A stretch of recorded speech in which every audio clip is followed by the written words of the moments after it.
I was gonna try to describe to you what chicken parm is. Observe. To me, this is the perfect chicken parmesan, or parmigiano, whatever you want to call it. The way that it's breaded, the type of breading, how it's fried, the specific combination of cheeses, and more importantly, we're really focusing on an easy sauce to make, but a maxed out flavor version of the tomato sauce. This is the best chicken parm you'll probably ever make in your entire life. I mean that from the bottom of my heart. So with that being said, let's make this, shall we? Chicken parm. You might have guessed that we were gonna start with chicken. Good guess. You're wrong. No, I'm just kidding, it is chicken.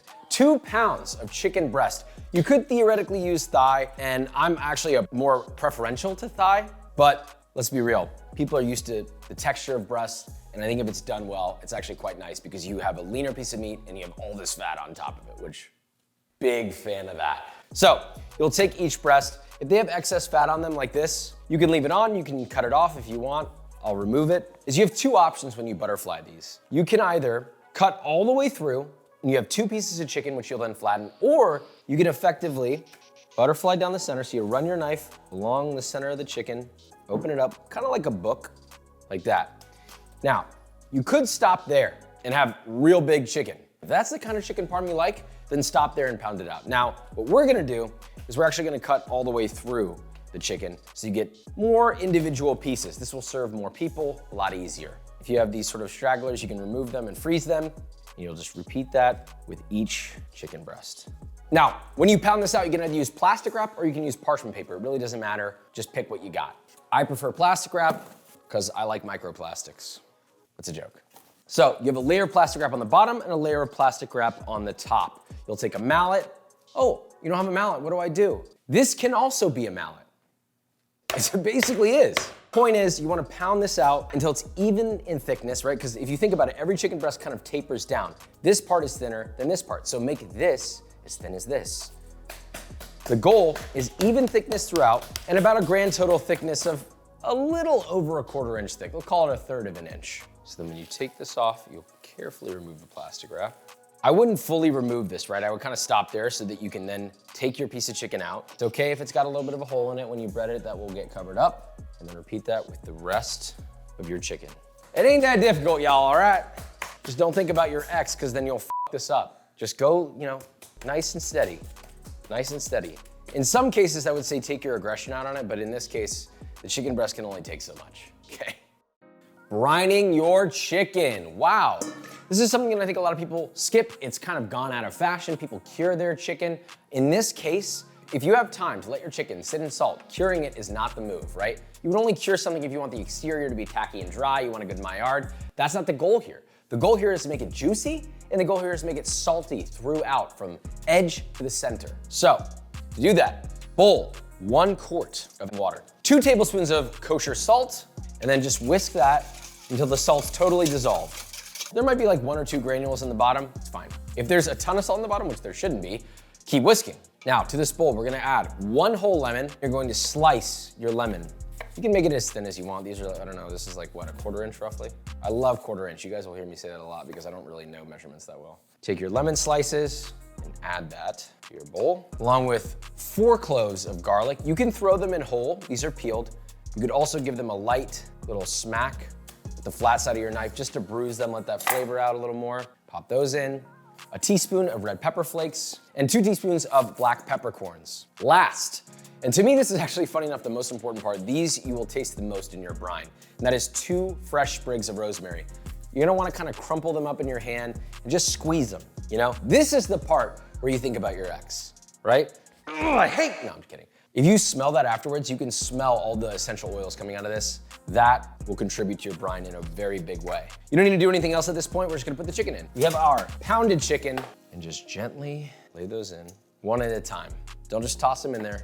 The goal is you want a little bit of a layer of brine in between each piece of chicken. So that's why I'm kind of like gently laying them in. You don't really want them to adhere. You kind of want them to settle on top of each other so that not only is there brine on top of each one, but there's brine in between each one. You can give it a light agitation, make sure they're all submerged. And then at that point, more plastic. Woo! People yell at me all the time for using plastic. They're like, you're hurting the environment. I'm like, guys, I don't have very many alternatives. Oh, well, what about the environmentally friendly stuff? I would love to use it if it f***ing worked.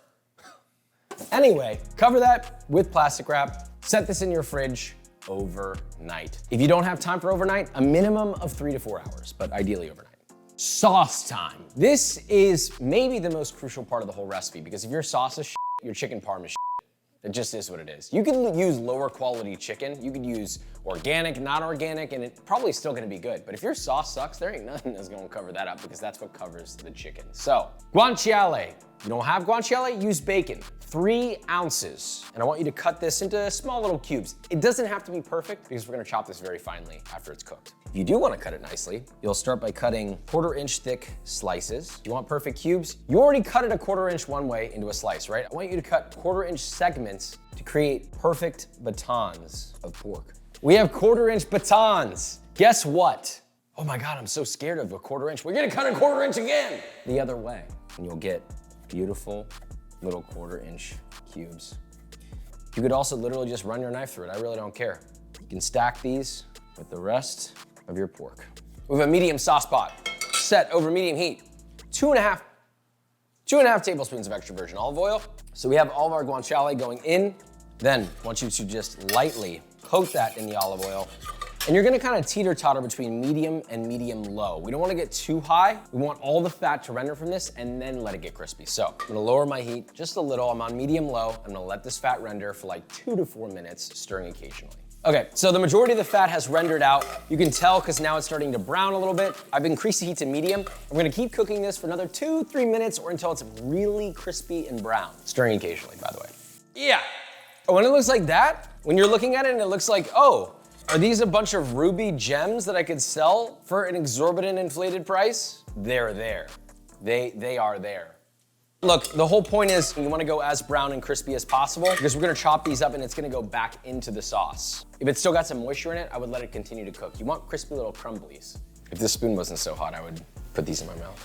You can use a slotted spoon or you can strain this through a fine mesh strainer. It's really up to you. I don't really have the patience to deal with a fine mesh strainer right now, so I'm just gonna scoop them, drain them of their oil, and then place them in a bowl lined with a paper towel so that they drain properly. You know, you could theoretically like leave 1 or 2 of these in here. No one's gonna know. It's, what's the term? It's, yeah, rustic. Yeah, rustic. I love that term, rustic. It's like another way to say I was lazy, but sounds nice. Now that's out. We're gonna let this cool a little bit. While this is cooling, heat back on to medium. We're gonna throw in 5 cloves of thinly sliced garlic. We're just gonna kind of saute that lightly, just until fragrant. I don't want any browning on this. I just want it barely fragrant. So I'm starting to smell it, like 15, 20 seconds. Now, we're gonna add a 1/4 cup of gochujang. What the hell does that have to do with chicken parm? It's my recipe. Mine. I just think it adds a special depth of flavor that you don't get from tomato paste. It almost adds a tomatoey sweetness, but it also adds a depth of flavor that tomato paste literally would never have. So we're gonna stir that into the oil and we're gonna fry that in the oil. Just let it cook down just a wee bit, just until it darkens slightly, which will take about 1-2 minutes. Yeah, that smells insane. At this stage, we're gonna add a pinch of sugar, a little bit of salt to taste, we'll probably add more later, and a teaspoon of red pepper flakes. Stir that in, and finally, 1 28-ounce can of crushed tomato. I like to add like a 1/4 cup to a 1/2 cup of water to the container that the tomato is in just to get it rinsed out. That'll reduce out anyway. Now stir that together, increase the heat to medium, and I want that to come to a nice light simmer. Okay, so once this is simmering, a little bundle of fresh thyme, you're gonna add that in and just let that simmer in there. You're gonna let this reduce, stirring occasionally for like 5 minutes. We don't need it super thick, I just want a little more intensity out of the flavor. Now, while that's reducing though, you can take your crispy guanciale, you're gonna chop this as finely as you can. You're gonna do that with a knife, or you can put it in a blender, and you're just gonna make it as fine as possible. That should be enough. You don't want this to turn into a paste. Oh wow, this did an extremely good job. Obviously a knife will not get it this fine, but the goal is very fine. I want this to become a part of the sauce. I don't really want people to detect the crunch per se. It creates just an extra depth of meaty flavor that wouldn't be there otherwise. You'll know this is reduced when it really clings to your spoon like this. So it's thickened slightly. We're gonna pick out our thyme. It's done what it needed to do. Then you're gonna stir in your finely chopped or blitzed pork. Technically your sauce is done. First, give it a taste. If it needs a little salt, this is the time you're gonna add it. So season it to taste with salt. You can also add a little black pepper if you want. And now you have a beautiful, porky, salty sauce for your chicken parm. Now, while you're breading this, you're gonna wanna preheat your oil. So frying these, you can deep fry these or you can do it in like a large skillet. We have a 12-inch deep cast iron skillet. That works well. You can also use a big pot, fill it with oil. It's up to you. We're gonna add just enough high heat oil, vegetable oil, avocado oil, about a 1/2 inch up. You could go a little more. You could go halfway up. I think this is plenty. Now you're gonna heat that over medium heat till it reaches around 350 degrees Fahrenheit. So this is a 3-tier breading setup. Why? Because we're doing panko. We're not doing breadcrumb. Well, I guess panko is a type of breadcrumb. It's not Italian style breadcrumbs. Panko is the better breadcrumb for chicken parm, period, end of story. I won't spend any time arguing it. Feel free to argue it in the comments. It is the best, crunchiest outer exterior option that will stay crunchy for longer after being sauced. Make sense? So 2 cups of all-purpose flour into a bowl for the first station. We're actually gonna season this flour with 2 teaspoons of salt and a teaspoon of fresh ground black pepper. You don't have to do that, and you won't normally see that in a panko breadcrumb setup, right? Or a katsu style breading setup, but I wanna make sure that this chicken is really nicely seasoned because we have a pretty acidic sauce going on it. You could theoretically add other seasonings. You could add Italian seasonings. You could add thyme, oregano, MSG. You could add Sichuan peppercorn. That could be fun. Now you're gonna add your flour onto a quarter sheet tray or onto a plate. That's our first layer. For the second, 4 eggs and 2 tablespoons of water. And then you're just gonna whisk those together until fully homogeneous. Pour that onto a plate or onto a quarter sheet. And then the last layer is 2 to 3 cups of the best panko breadcrumbs you can find. This matters because there are brands out there that make panko that just don't hit right. This is a nice one. These are a little bit more hard. You can also go for that more sort of fluffy, flossier one. Just depends on the look you're going for. Now, before we bread this, we have our finished brine chicken here. Take your chicken out, drain it in the sink, and lightly rinse it off with water. You don't want any of that brine left on the chicken, otherwise it'll end up too salty. So we have your brine chicken. Very easy. You have a wet hand and you have a dry hand. First wet hand into the dry, which is your flour. You'll flip, coat both sides, kind of agitate that a little bit to make sure it's in every little crevice. And then you're going to shake off the excess. Then go into the egg. Again, same thing, both sides. Wet hand, flip, make sure it's fully coated. Then into the panko. Coat that thoroughly. Press it in to the chicken.